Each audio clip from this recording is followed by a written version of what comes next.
Welcome back, 7 days, and we have returned. It's the Bet Online Salute to Troy podcast. I'm with your girl, Candice Davis Price.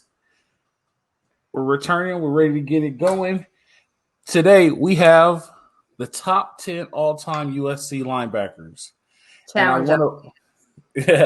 This one actually was a challenge, and it wasn't a challenge so much. I'm going to go and say it like it wasn't a challenge so much of like, damn, there's so many good people that you missed. This was actually a challenge because when you really look in depth of the history of USC football, there aren't very many linebackers like there are running backs, quarterbacks, DBs, and things like that. When you go deep into the history like of USC football, you're like, man, there's not very many linebackers that really like set the standard, like we would say. So I had to work on this one. This list was probably one of my hardest lists. I think D-line is going to be the same way. Yeah, I don't know. I mean, I think the D-line will be easier than linebacks, but when I think of USC, I do think of defense. I mean, we know we ran up points with our offense, but our defense, I believe, wins championships. And as a unit, when you talk about USC, you talk about their defense. So I do think that individualizing a linebacker, it was a team effort. Because when I thought of linebackers, I initially thought of safeties, and I'm like, yeah, that's not a linebacker. Yeah, so yeah, this one was a little tricky. I mean, I think this was one of the lists that I don't think you could get wrong, but we could definitely dive into it. So I started off last week. So I'm going to be a gentleman and go ladies first. So Candice, tell me your number 10 linebacker on your list.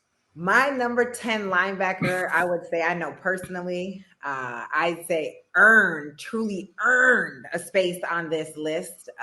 He was the USC walk-on, even with notable pedigree, an uncle, huge deal in the NFL, a father, big-time player. That would be Clay Matthews. All right. Huh. Okay. I will say this. Tell me he's not on the top 10 with the not. Tell me. No. He definitely made the list. He made my list. I will say this. 1, 2, 3, 4, 5, 6 people on my list played together. Oh, okay. So 6 people on my list played together. I played with 6 people on this list, but then like I said, when I went and looked at it, I'm like, man, this just like, yeah, he's better than him. So like I said, it's kind of interesting. I will tell you this. So my number 10 was a field leader. He was reserved. He was also a jokester. People who know him, he joked a lot, but he played very, very good football. He was an outside linebacker. My number 10 linebacker is Dallas Starks. Oh, Dallas. Okay. Yeah. He was a jokester, class act kind of guy. And to be fair, I could see Matthews and Starks definitely team players. I just, with Matthews, it was more or less, I'm not taking away at all. I feel like earning a walk-on position at USC to ultimately become an NFL defensive rookie, like huge deal. But we got to focus on USC. And I wanted to be semi-respectful for the other guys on the list, so to be a walk-on at USC, that's huge. To be an impactful player, that's huge. And my 10th for him only just gives our other players some, acknowledgement. Yeah, definitely. Dallas Starks, yeah, he's that guy. He's a good guy. Dallas was a dude. Like Dallas was a national champion, multiple national champion. Like he a lot of people know he was a locker room leader. He was a captain my freshman year. Like Dallas was big time. Very fast. People don't understand how fast he really was. Dallas was pretty good. I didn't know he was fast. I think it's so different when you're in class and you're on campus with these guys and then you see them out in the field. But you're right. When I think of Dallas, I do think of more personality than I think football player, but they go hand in hand for sure. Yeah, definitely. Good choice. Yep. So number 10, I went way back on this one. This guy is now, I think he still coaches in the NFL. Not number 10, I'm sorry, number 9. He still coaches in the NFL. He was with the Jaguars. He was with the Broncos as a head coach. He actually had an outstanding NFL career, and his USC career is also outstanding. He's actually on the wall of All-Americans. He was an All-American. Actually, I think everybody on our list made the wall as All-Americans. I believe he played in the 70s. SoCal guy. People don't know this, but yeah, I think he's a great defensive mind now in the NFL. But my number 9, I'm going to go with Jack Del Rio. Ooh, okay. That's solid. Mm-hmm. That's real solid. And again, you gave me a little bit of a buffer. You gave me a mulligan. I am from the Midwest, so I'm like, Jack Del Rio? I should know these things. He made my list too. But I think that's a good choice. Yep. So that's your number 9. Yes. Okay. You like it? I do like it. And I don't know if it's their last picks with the running backs, there was a little bit more tension because there were some stats and there's some personality and there's some Heisman's missing. So there was a little bit more like, and with the linebackers, it's a little bit more playful. And the guys on my list, I didn't know Del Rio, but their personality has a little bit of an impact on their play. So I think it's good choice. All right, your turn. You're number 9. You seem shaky now after your running back list. Your running back list, you're so confident. Like this is my guy. I'm be honest. Have you ever heard of Kennethia or Desi, Darnell Bing, Desmond Reed?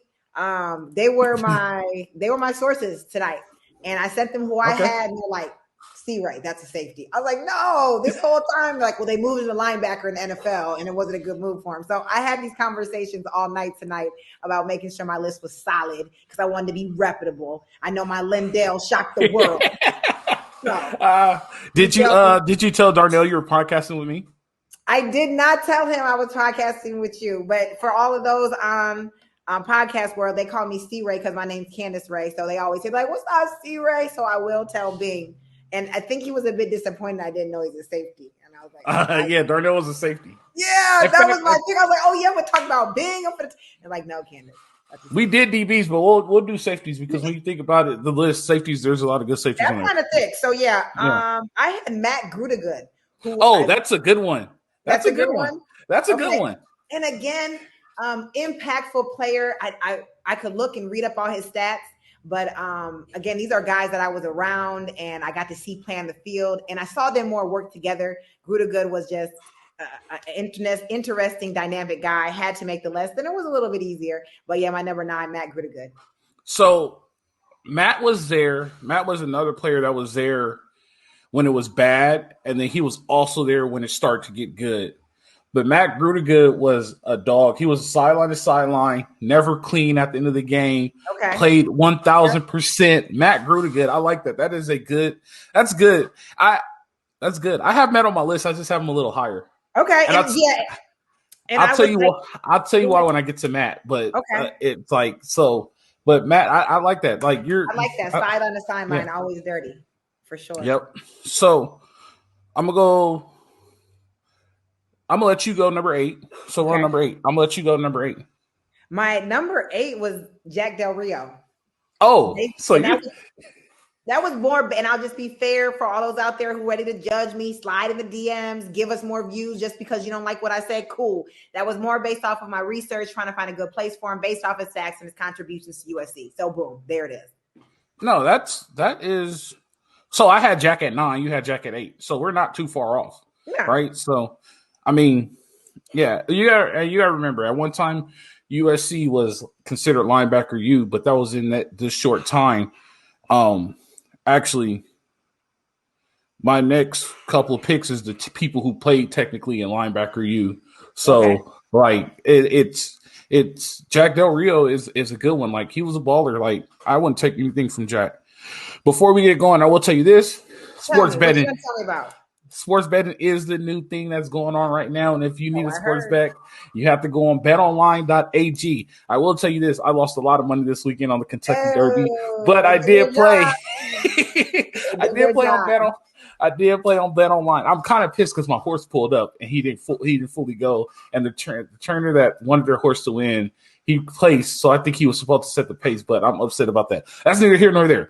That's a whole different story for a whole different day. But, basketball playoffs, MLB, USFL is coming up. We got all fights. We got everything happening. You got golf. You got the US Open coming up next month. You got another horse race at the beginning of the month. If you want to put your bets in, go to betonline.ag. Use promo code BELIEVE. That's BLEAV. And we will match your 50% bonus. Tell them C-Ray and Alfred sent you and get that going. So let's continue. All right. So I will tell you this. What'd you tell me? We're at number 8. Number 8. And number 8, I will put it like this. Number 8 through 3, exception of 1 on my list, is linebacker U. Okay.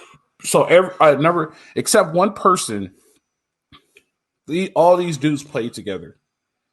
And I played with all of them except 2. Okay. Well, I played with none of them, but went to school with 7 of them. So when I said I made this list, like, damn, it's really from one era. Like, yeah, at one point, like, the best linebackers in USC history, like, are all from one era. But my number 8 is, I'm gonna go with Keith Rivers. Number 8? Are we 7? We're 7. Or no, you're number 8. You're right. My number 8. I'm going first on 8. So you need to, have you done your? No. This is my number 8. Yeah. Yep. My number 8 is going to be Keith Rivers. Ooh. Yep. Okay. Keith Rivers from across the country. Keith Rivers from Florida, solid little linebacker. Also rotated with Dallas my freshman year. They played a lot. They made it work. They put him on the field at the same time. Good field leader. Like, he knew where to be, right place. Very knowledgeable player. I can't take anything away from him. He was also one of those dudes that always played hard. He took pride in playing hard. He took that pride in playing hard. That resonated with him, though, off the field as well. He always had this a little bit stern military. You talked about Dallas being a little bit more, friendly, humorous, still brought that leadership. Keith was a little bit more like this and was a little bit on the tight, but not military as strict, but military as polished. And that was always a joy to kind of kick it with him and get a good, like, Ken laugh out of him, but see him bust some heads on Saturday. Yeah, definitely. Yeah. Keith Rivers, he's on my list too. Yep. So Keith is my number 8. So we're going to roll to number 7. I'm going to take number 7. Okay. I'm going to tell you about this number 7. So I grew up in Southern California, played football, blah, blah, blah. One of the top 2 high schools at that time in Southern California, still is historically modern day Long Beach Poly. Everybody knows them. No matter in Connecticut know about modern day, okay? Right, and they should know about Long Beach Poly too. Oh, they know about track and field football. Yep. So, Poly and Modern Day played in the championship 3 years in a row. The first year, Modern Day beat them. There was a running back that ran all up and down the field on them. The second year, Poly beat Modern Day. Same running back did his thing. They were able to stop them. The third year, they tied. I might have it mixed up. It might be like a win, tie, and then a win, something like that. But it was Somebody gonna correct you in them. But they split. So they won, and then there was a tie. There was a running back for Modern Day that ran all up and down the field for 3 years. Went to SC, played linebacker. Probably one of the hardest playing linebackers I've ever seen in college. Like, he reminds me of like Justin Turner for the Dodgers. Just 100% every time you go. I've never played with him. I heard great stories about him. But my number 7 is Matt Grudegood. Okay, Matt Grudegood. Yep. And I want to say, just even like when you talk about this linebacker, there's got to have been something in the water, because they shared a chemistry that you played with, I hung out with, I peer-to-peer with, and there was just something about just like their true interaction, like that was authentic, that carried over to their play. Mm-hmm. Yeah, so their room was like a brotherhood. Yeah, absolutely. So I would say that that's probably why they carried the legacy out. So let's move on. You're number 7. I'm scared of your list. I think your list is better than mine today. You went and got research from national champions. I'm kind of jealous. I did, because I was like, I don't ever want to. Oh, it's emotional based. Like with my Lindell, like no. When I saw what I saw, I'm like, bro, straight dog. Don't give him one more year, okay? So yeah, I was like, you know what? So all those people that like to salute Detroit fight on, I went off and got some national champions, got a one from the Wild Bunch, got a one that I got them all. So yeah, and these are people, like I said, I knew. We're 7, right? Mm-hmm. I got Lofa to Tua. To Tupu. Okay. Lofa, that's a good one. That's a great one. Lofa? Wait. Before you do your explanation, we'll go to 6 because my number 6 is Lofa. Okay. We right there then. Yeah, so it makes sense. And so tell me why you put Lofa at 7, and I'll tell you why I put him at 6. First of all, monster on the field, leadership. I did not know that this guy was a transfer, so I didn't know he came from another school. I didn't know he only played at USC. I'm spoiled. The impact that I saw witnessing him from the weight room to play to Howard Jones practice field. And then just doing some research today after talking to some of the fellas, like, bro, you know, he came from Maine. I'm like, yeah, he went to like Maine or something like that. Yep. I'm like, what? So it's one thing when we getting these 5-star step on the field, immediate impact players. But we're talking about for you to step into USC, to develop, to do these incredible things, bro, 2 years. And then cool as hell at the campus, walk around in his flip-flops and like just real cool, maybe say 2 words to you, always supportive. Follow him on Instagram, always showing some love. So Lofa. Yeah, so I put Lofa at 6 is because I think Lofa is the foundation for Keith and Dallas and Bryant and Clay and Ray and all those guys. Lofa was the middle linebacker for those national championship teams, at least for one. So, like, I think Lofa was the one that set the tone. And, like, so after these guys, you're like, all right, it makes sense why you have them there. But, like, Lofa was the one that set the tone. I actually met Lofa in Seattle because he was playing for the Seahawks when we played UW. Yeah, so he came through and he was talking to all those guys and this and that. Like, very friendly, very open up. Like, wasn't larger than life. Like, you run into some dudes. I hate to say this. You run into some dudes who went to SC that came back that's in the league and they were, you know what I mean? Like, yeah, if you didn't know him, like, I can tell you this, like, Dominic Byrd, a friendly guy. He's very I wouldn't say friendly, but Dominic Byrd, like, I met Dominic Byrd, and every time he came back on campus, he was like, where are you at? Let's hang out. Or where are you at? Let's go to this club. Just tell him that you're at my table. Like, never met the dude before I went to SC. Great dude. Lofa Tupu was one of those guys. I'm trying to figure out who else. Powie was one of those guys. Ryan Prodger was one of those guys. Like, so Lofa was like I said, Lofa set the standard for that era of linebacker U. And when he set that standard, like, you start to see – now, it's not linebacker U anymore before y'all come at me, but at one point in time, SC was about to be considered linebacker U because of what they put out and what they were putting on the field. So, yeah, I think Lofa was the one that set that tone. So you having him at 7 and me having at 6, like, we're on the same page. Like, we understand where he is. So go ahead and name your 6. My 6, Keith Rivers. I don't hate it. There's less talking with Keith, more playing. Yeah. You know, with the other guys. Yeah, the other guys, there's some other influencing factors. But when I'm like, Keith Rivers, I'm like, damn, his neck, bro, looked like a weapon. Like his whole neck, like, yeah. You know, and I'm not too familiar with the linebacker position, but my understanding, being able to read the defense, seeing, you know, his football IQ, I could better understand that by looking at Keith Rivers. You don't got to even know football to know Keith Rivers and to know that he understands what's happening. So, yeah, Keith Rivers. No, I don't hate it at all. When you look at, all right, so we're at 6, 10 through 6, either any of them could be 10 through 6, right? There's no bad place for those people. Like, they're all about the same. Yeah, not in a bad way. Next couple, because I like these next few. So. Well, we're heading into 5, and before we go into 5, we gotta let people know about your favorite new interest that you just learned about, athletic greens. So I started taking athletic greens early mornings, long days, high stress. I had to figure out what I needed to eat in order to get me through that 9 a.m. wall, because by the time 9 a.m. work hits, when you have to be at work at 5:30, you have to find something that's at least healthy.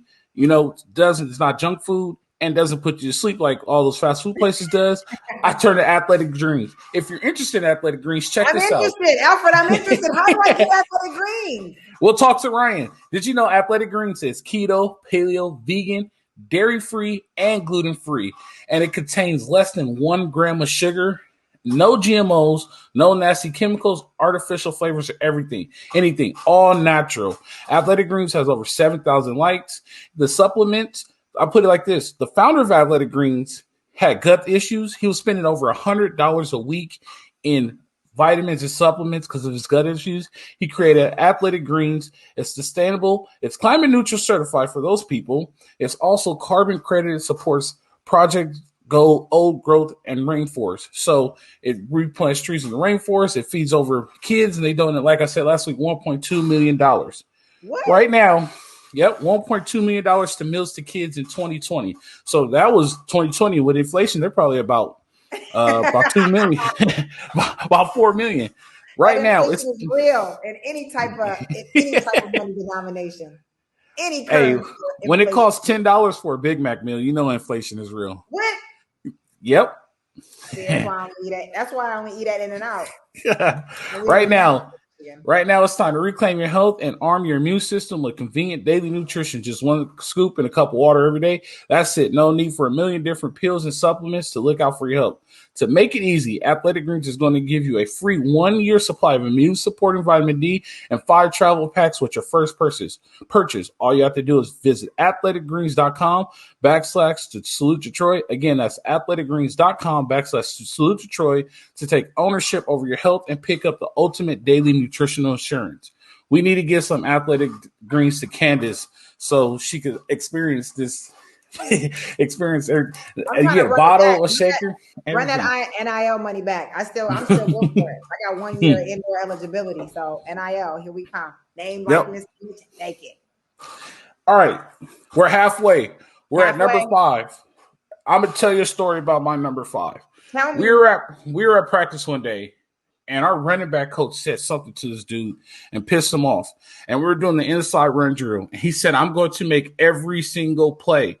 And inside run was 10 scripted plays. Like they had 10 runs. He said, I'm going to make every single play. And he made every play. That whole practice, he was havoc. This dude was known for constantly wrecking havoc. My number 5 is Brian Cushing. My number 5 is Brian Cushing. There you go. I'm not even making that up. It's really Brian Cushing. My number 5 is Brian Cushing. And when you said that, when you shared that story, I didn't have that type of experience. But as soon as you said that, I knew that mentality. Gritty, grass stains, grass in his helmet.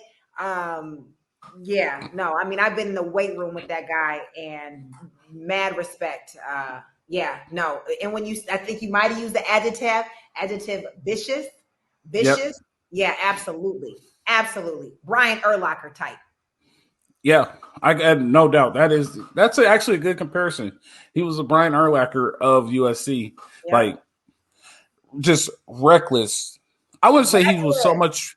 He wasn't so much reckless. Another player I have on my list was reckless, but this dude was more vicious than reckless. Okay, we might have the same number 4. No, this is a different person on my list that I have. The next person, that's what I'm saying. Who's next? So my number 5 is Cushing. I got another reckless monster. So go. All right, tell me your number 4. Let's go with your number 4. Straight monster. Only sees red. Okay. It's Ray Malaluga. Okay, I don't hate it. You don't hate it? I don't hate it. I think he's higher on my list. He's higher on my list, not by much. That was our 4, right? Yeah, he's higher on my list, but not by much. Okay, and I need to speak to this. You're right though about reckless. You went reckless. You was like, you're right.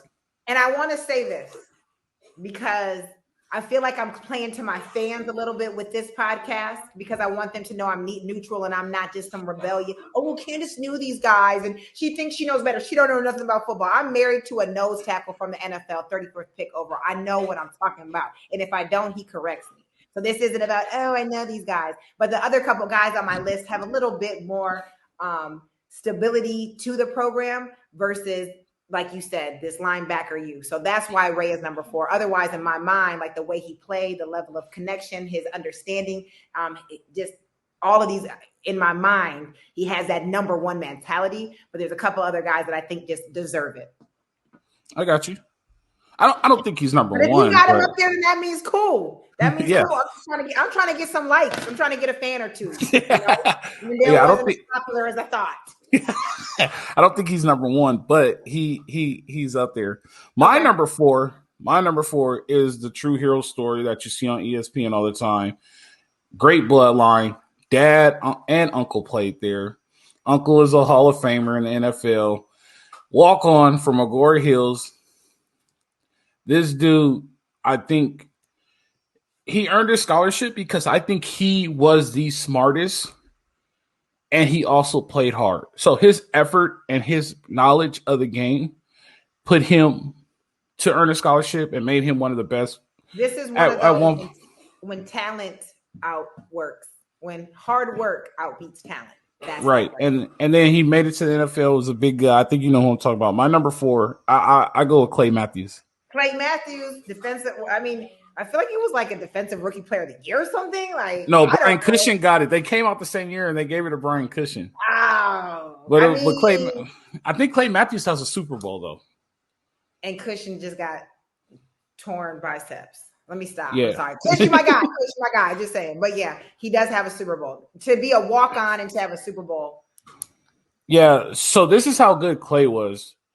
My sophomore year, they had to make sure that Ray, Keith, Bryant, and Clay were all on the field at the same time. So they created a position for Clay so he could be on the field and he not lose reps because he needed to be on the field at the same time. That don't even sound fair. It low-key sounds like the Avengers. like the good Thanos. Like that sounds like Infinity Rings right there. You feel me?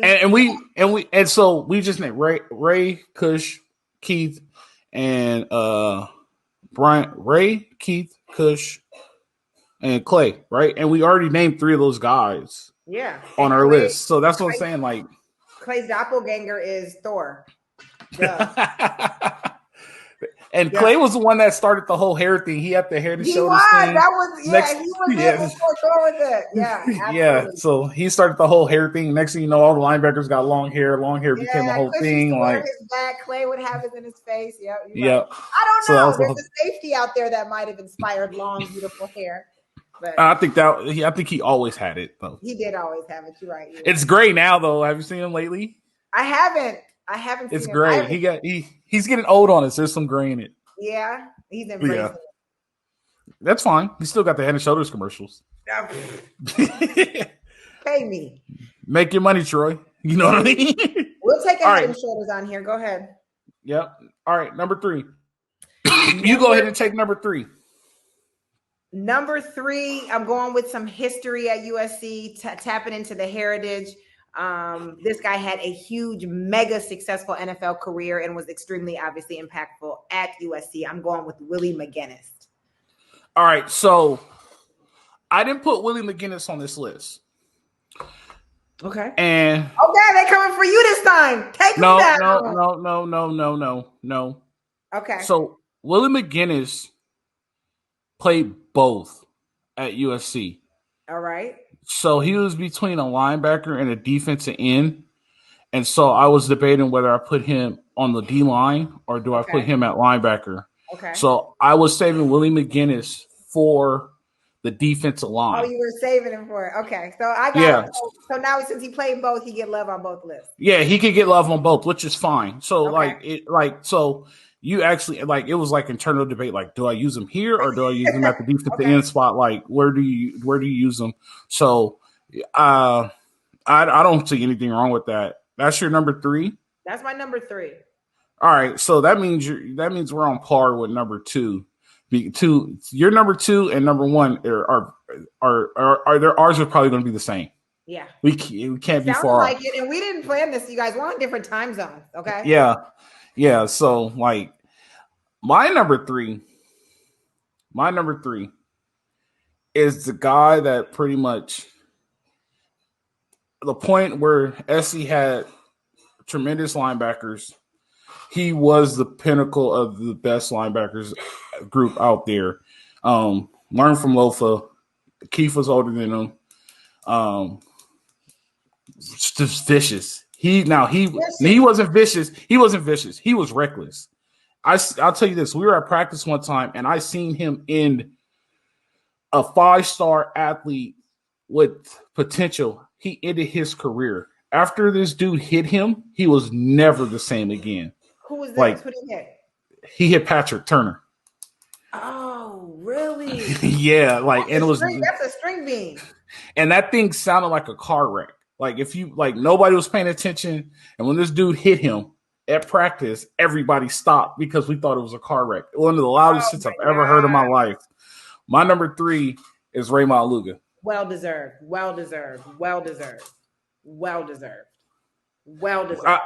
Ray reckless. Ray was reckless on the field, and I'll tell you this: Ray was reckless to the point where he broke his arm. He broke his arm in Nebraska. They put him in a cast, and then like Sunday when we have to show up for like check-in or whatever, he didn't have the cast on. And the trainer's like, "Ray, where's your cast?" He's like, "Oh, I took it off. I didn't think I needed it anymore." And I was like, "No, your arm is broken. You need the cast." Oh man, no. I mean, I've also seen, I'd say more of a playful side of him, being like in Galen and just being a kid, because I'm a little bit older. Not that means anything, but seeing him develop as a human, but also being able to just be out there and have no boundaries.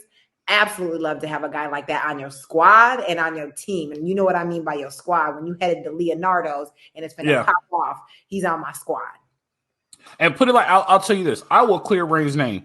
Ray is a good person. Huge. Ray is a good person. And the trouble that Ray got into, 80% of it was instigated. So, and I've been there in situations where like we had to grab Ray and like, Ray, no, it's not worth it. And like it was instigated. Like I've also been with places with Ray where Ray was like, I'm not driving to Carson. Here's my keys. I'm going to sleep in the locker room. You know what I mean? We have to run in the morning. Like Ray's a good person. You sit down and talk to Ray. He's a very good person. Like loves his family, loves his mom. He's from like way at the top of California, like Ware-Hudson or something like that in the sticks. But Ray is a good person. And Ray was a dog. And Ray was one of the best linebackers I've ever seen play. I appreciate that. I appreciate that. And part of, I think, my husband always reminds me, I've never been in the trenches. I've only witnessed it. My relationship and my experiences are very different. But there is a part of having to be out there and to do, like, you're missing marbles, anything on that defense, to be in the trenches, to, like, you in the backfield, like, wait, what? You trying to sack and blitz after there's something not all the way there. And that's what it's meant to be, because that's why you're, making plays. When you step out on there's no more hash marks and you on the cement, like it doesn't just go on and off. And sometimes those worlds can blur. And people that are civilians and barely have a membership at Planet Fitness that they never use need to have a better understanding of it is a difficult transition to go from the field to being a civilian. No, 100%. I agree with that. Yeah, you're right about that one. And everybody wants to poke at you to see how tough they are. But they don't realize that we're in the weight room at 6 o'clock in the morning, power cleaning 225 pounds for 6 reps. Right? Like you're nothing in my life. But if I put my hands on you and you get the result of me putting my hands on you, then all of a sudden I'm a bad person. And not to mention, this is a multi-billion-dollar industry that you're tuning into on Saturday nights, sometimes Thursday nights, January bowl games to watch players like him knock the head off a quarterback. Okay, right, and like what they don't understand too, and I hate when people say this. That's just like Aaron Carter. We were kids. We're not doing the same thing we were doing when we were at SC. You know what I mean? Like we were between 19 and 23 years old. We were kids. Like so, we in Los Angeles, California. Come on, right? Man. Living life. Staples Center, Kobe Bryant, R.I.P. Like what? I walked from the Staples Center one time. No, you didn't. Yes, I did. You know what? It was probably better than sitting in the car for 45 minutes. I actually walked from downtown twice. I walked from the Medici one time, and then I walked from the the and so you know what I was doing. Orsini, shout out to the Bay Area Twins. Orsini. You know what I was doing if I was walking from the Medici in the middle of the night. So did you walk from the Medici or did you walk from the 90 to the Medici? I got a car ride to the Medici, and then when I was done, I walked back to Cardinal Gardens. You was on Cardinal Gardens, and then I walked back from Staples Center, but it was like the sun was still up. I went to go see a Laker game. I did. So Nick Young was on the Wizards at that time, and he. That's why you did. Yeah, so Nick Young was on the Wizards at that time, and who the fuck? Carol, C-Rod. So Carol and Nick used to date, and Carol's like, "Hey, Nick said he has an extra ticket. Do you want to go?" And I was like, "Yeah." He was like, "All right." He said, "All right, Carol, that was my roommate. You didn't invite me to the game." And so he was like, she was like, "All right, it'll be at Will Call. Just go to Will Call, and the ticket will be there." I was like, "Cool." So, I went and watched the Wizards and the Lakers play, and I was like, "Damn, I need a ride home." Didn't even think about that. And the campus cars, I forgot the name of that. Those gray cars that used to take us everywhere around campus. Oh yeah. I forgot. They didn't go all the way to the Staples Center, so I was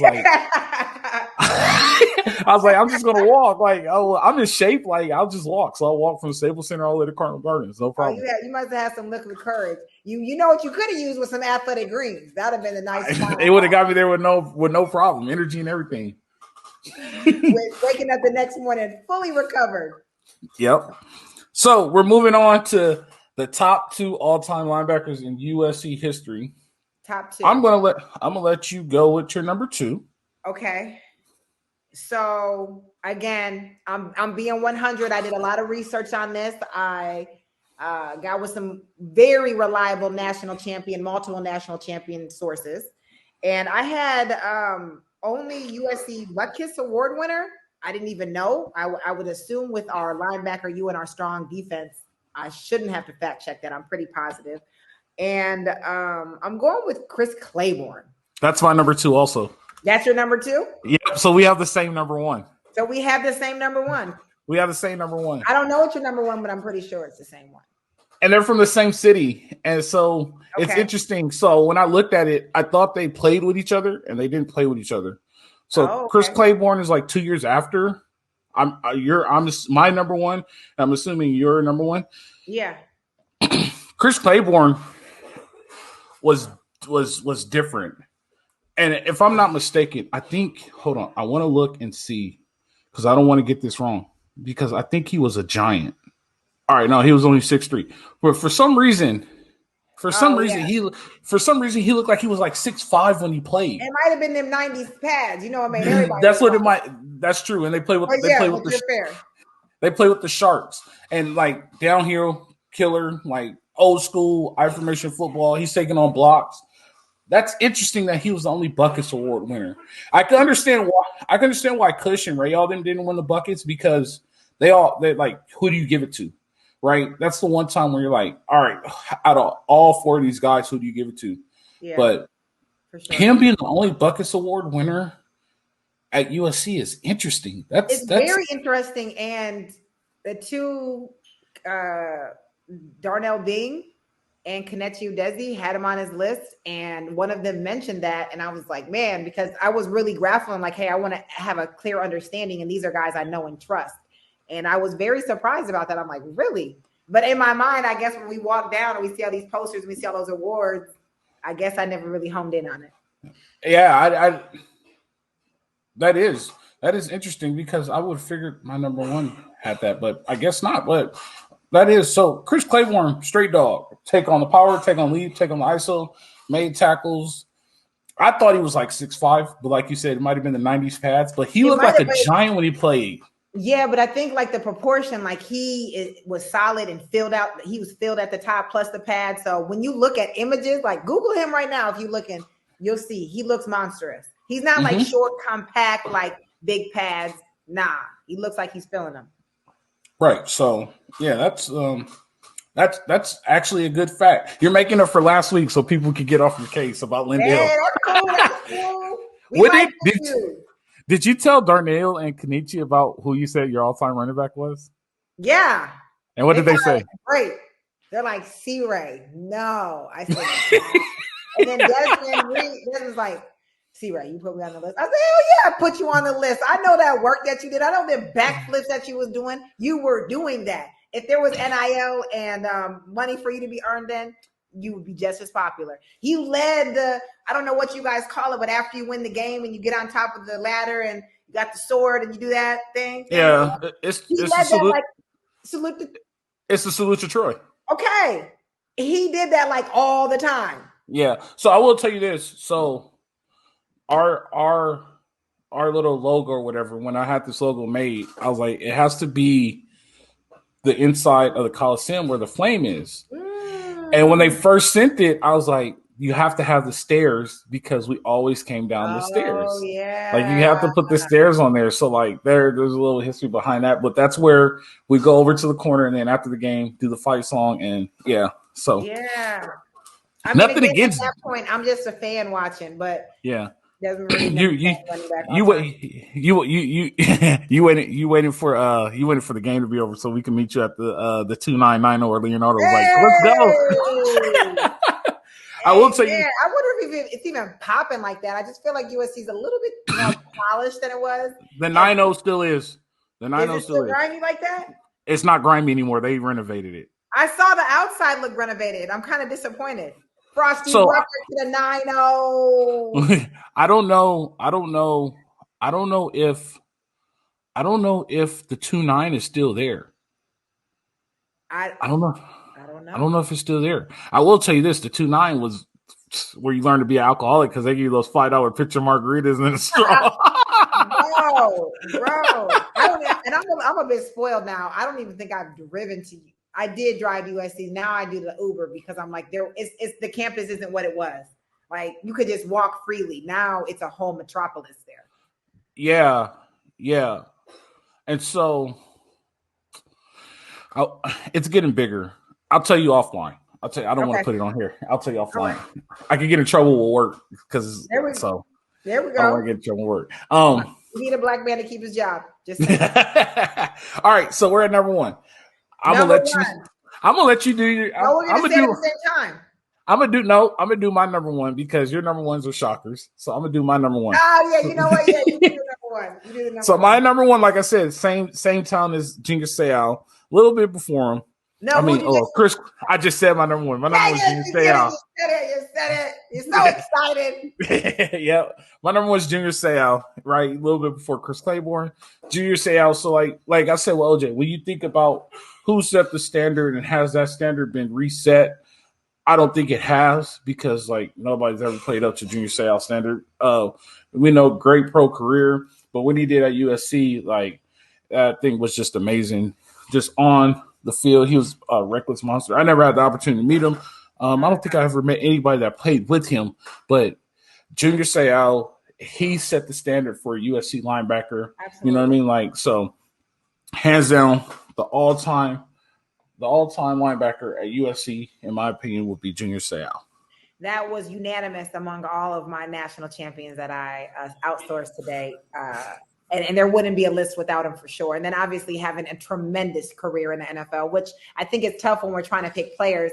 We don't want too much of what their NFL career to weigh in, but to have that consistency to be a huge impact player, ferocious on the field as a college player, as you're learning and you're developing, and then to continue that and carry that on to the NFL. And one of, I'd say definitely most challenging outside of what's going on in the trenches. So yeah. No, 100%. And Junior Seau is a good example, and I'm gonna go to this. Man, like Marshawn said, man, make sure you get your shit checked, dude. Like he was battling some stuff yep. Make sure you get your shit checked. He was battling stuff at a time when it wasn't good to express it, and that was the result of it. You know what I mean? And it's unfortunate. Now, like if you have an issue, go talk.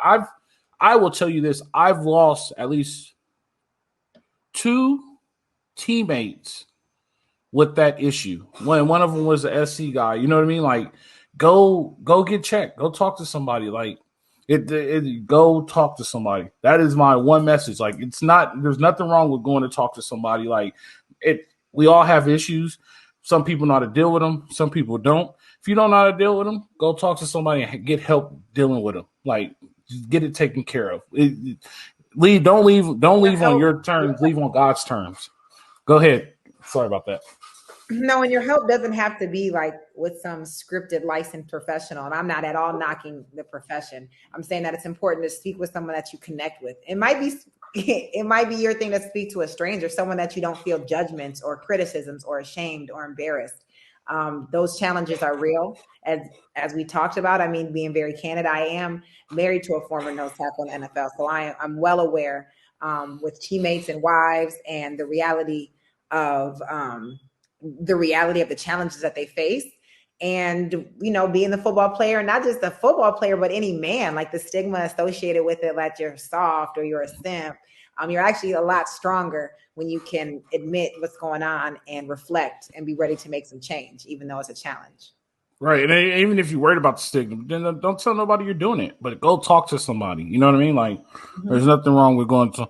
That was our public service announcement. Yep. We are at tier number 1. Who is your number 1? Me? Yeah, you said Junior Sal. Oh, so you're unanimous. That's disappointing. Yeah, I was waiting for. You can't talk to Darnell, Dez, or Kenichi anymore. I want your list. And you know what? They were in my back pocket. And tonight, for all those that don't know, I do coach elite track athletes. I'm doing some football players now, which I'm really excited about. Anyways, they are always my. They solidify me and give me stripes. When I'm out there coaching 40s and I'm talking about, it's a Hail Mary, you want to be, and they be like, who you texting? Who you talking? And I'm like, I'm solidified. This sound off of Wikipedia, YouTube cone drills. I actually know what I'm talking about. I just wanted to let the viewers, the listeners know that I am reputable. And I'm still a female. So yeah, there is some emotion based. When I seen these guys slid me food in the Galen Center when there was no everybody eat for free NCAA. Okay. These my guys. The game. Shout out to Desi Darnell Bing, PhD, Dr. Bing. That's what we should call him. Yeah, that's Dr. Bing now. That's Dr. right. Bing to those. Darnell actually lives like 15 minutes from me. I should hit him up. I have his number and everything. I should hit him up. Whack, yeah, matter of fact, let me text him. I'm gonna text him. Text him. So the thing about, I will tell you this about Darnell. Darnell went to Poly too. He's just 4 years older than me. So when I got there, he graduated. So, but like with the Poly connection, the USC connection, that's like how that works. Same thing with Herschel. Herschel and Darnell are classmates. An honorable mention on ours. Well, yeah. Send it to Bing. Just want to let Darnell Bing, Dr. Darnell Bing, that Mr. Rowe isn't connected. He's not family for life. We were supposed to go golfing. I need to hit him up. I'm gonna hit him up and be like, "Hey, Candice is gonna be pissed at me because I haven't hit you up. We're supposed to go golfing." Yeah. Hey, and I'll just be real. I thought Darnell Bing was a linebacker. He corrected me myself. And I was like, I got Darnell Bing. I got Brian Cushion. I got Clay Matthews. He's like, no, Ray, I wasn't a linebacker. I was a safety. I was like, dagger to the chest. Yeah. We should do safeties. We'll do safeties after. We'll do safeties after after we do, because next week we just did linebackers. So next week we'll do O-line. Okay. Because we'll save quarterbacks till the end. We should have saved running backs to the end, but we'll save quarterbacks to the end. Yeah. Yeah, that's going to be tough. I don't even need to do no research on that one, but I'm ready for all that's coming with me. Nah, you need to do research on that one. Okay. I mean, because I'm going to be doing some personal research. There's some quarterbacks that came through SC. Just a few. Yeah. It's kind of like running backs. Quarterbacks and running backs are pretty. I wouldn't know. And again, I'm on the same page with it is about the running backs. Like, there were guys I talked about, like John David Booty, like, bro, had you just stayed in Louisiana, life would have been different for you. Don't put JD on your list. I'm telling you that right now. Huh? Don't put JD on your list. Don't put JD on your list. Not even he could be honorable mention, but don't put JD on your list. Don't put JD on your list. And when you think of it, let me think about it. Maybe I'm about to say I don't even think Matt and Carson is number one. Really? Yeah, that's what I'm saying. Go look at the quarterbacks that came through SC. So you're saying I need to look deeper than my era? Yeah, you have to look, like, go look, and you're like, okay. Oh, Okay. All Okay. right. Maybe. I'm up for the challenge. We got some weeks for that. We do. We got. So we'll schedule it right now. We'll do next week. We'll do O-line. That's going to be a good one. There's a lot of good O-linemen that came. So tackles, guards, centers. A lot of good O-linemen that came through. After O-line, we'll go to defensive line. Defensive Yeah, line.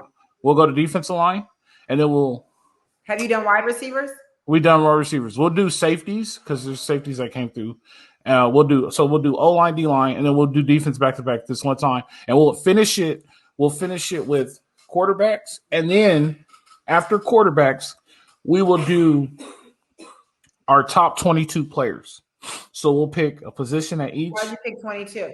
Because there's 11 on defense, 11 on offense. Oh, I like that. That makes sense. So we'll do our top 22 players. Okay. And we'll pick our positions and we'll put people there, and then we'll do our all-time USC team. Dang. So where are you gonna put Lindell? We know who your starting running back is. So you do 21.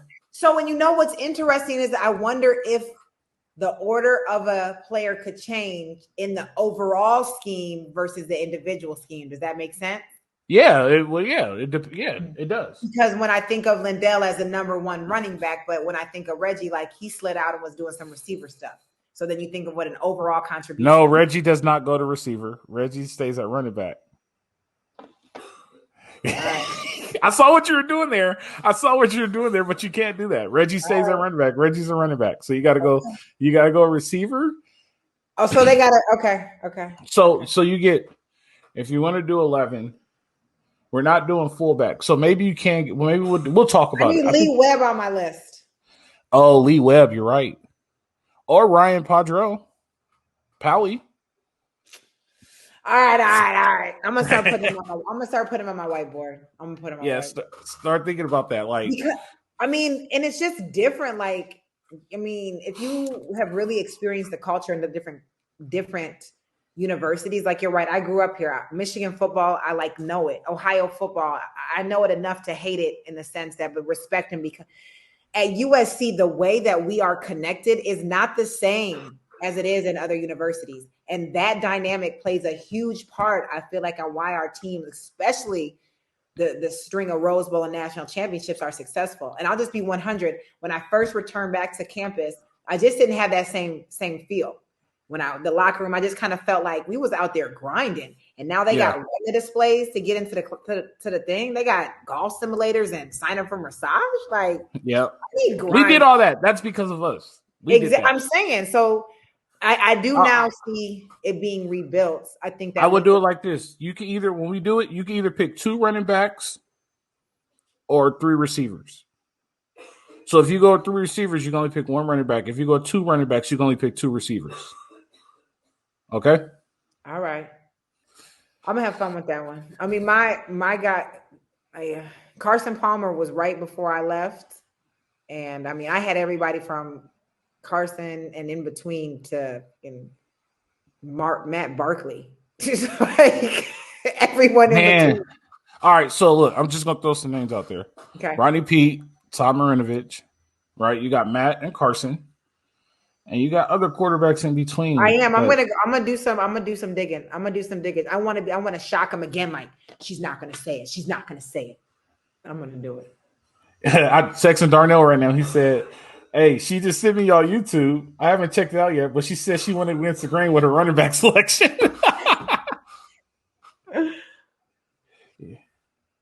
Yeah. All right. I'll hit Darnell up later. I'll finish that talk later.